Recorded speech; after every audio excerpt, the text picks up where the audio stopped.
The Butterfly Effect by Nikayla Sarai. Chapter 21. Falling. Agony. Lightning. Falling. Thunder. Burning. Lightning. Falling. Burning. Agony. Thunder. Falling. Falling. Falling. Falling. Bang! Roman jolted awake as thunder crashed outside his window, the faint pattering of rain tapping against the glass.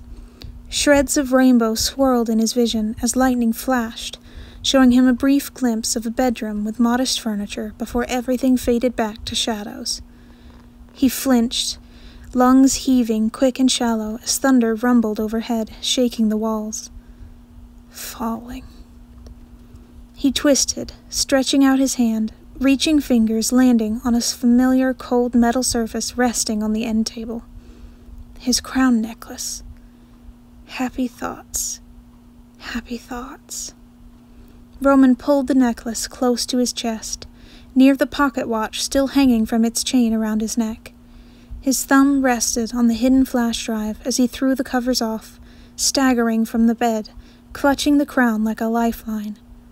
Happy thoughts. Get away. He had to get away from that horrible sensation of falling, the sound of thunder, and the pain that came after.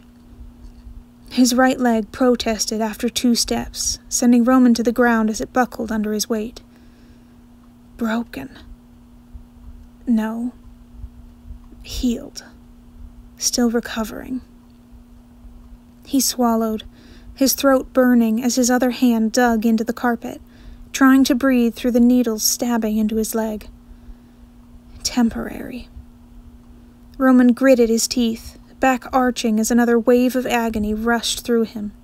He gasped, no sound escaping from his lips. It would go away. The pain was just from his body, adjusting to the new timeline. But he'd fallen off a bridge. Crashed into a boat. A lamp clicked on in the corner of the room. You nearly died, Thomas said in a monotone. Died? Roman shuddered, clutching the pendant tighter as he turned his head to the genie.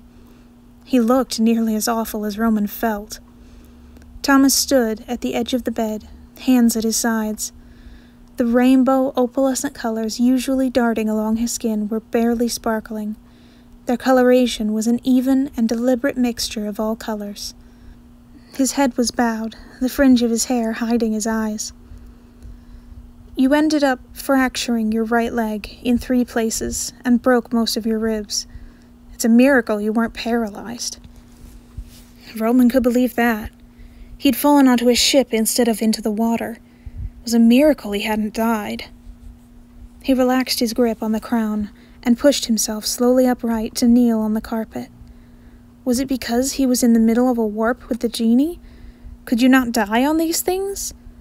What about... His heart skipped a beat. Virgil. What about Virgil? Had he survived? What had happened to him? Your heart stopped 4 times, Thomas continued, keeping his inflection neutral. Patton was at his wit's end, helping the other doctors keep you alive as they stitched your broken body back together. He slowly looked up, golden eyes shimmering. You spent 6 months in a coma, and... He glowered at Roman's hand, the red in his skin flashing. A coma? Well, that explained why his memories were... blank. Roman glanced to his hand, raised an eyebrow as he uncurled his fingers to show Thomas the crown, the tips bent and jagged. He opened his mouth, fingers twitching. What about... Roman paused as no sound came out. He inhaled sharply, jerking his hand up to his throat, feeling a jagged scar there. That necklace. Thomas practically bit off the word. embed itself in your throat, destroying your vocal cords. You're mute, Roman. Mute. Ice shot down his spine. Mute. That meant... He inhaled raggedly, vision blurring with unshed tears. Your career as an actor is over, Thomas grimaced, hands clenching as he shook his head. Or will be. Will be? This wasn't permanent? Of course. His eyes widened, fingers shifting in familiar but unfamiliar gestures. My last decision. He could choose to keep all 3 of his choices, or none of them. The genie jerked his head in a nod. Yes, but not yet. He shook his head. Not yet, he repeated quietly. You have 24 hours to experience your new life before deciding whether or not you'll keep it. He turned away, his skin going purple and dark blue. Thomas. His fingers twitched as Roman opened his mouth again to... He didn't know what he was thinking.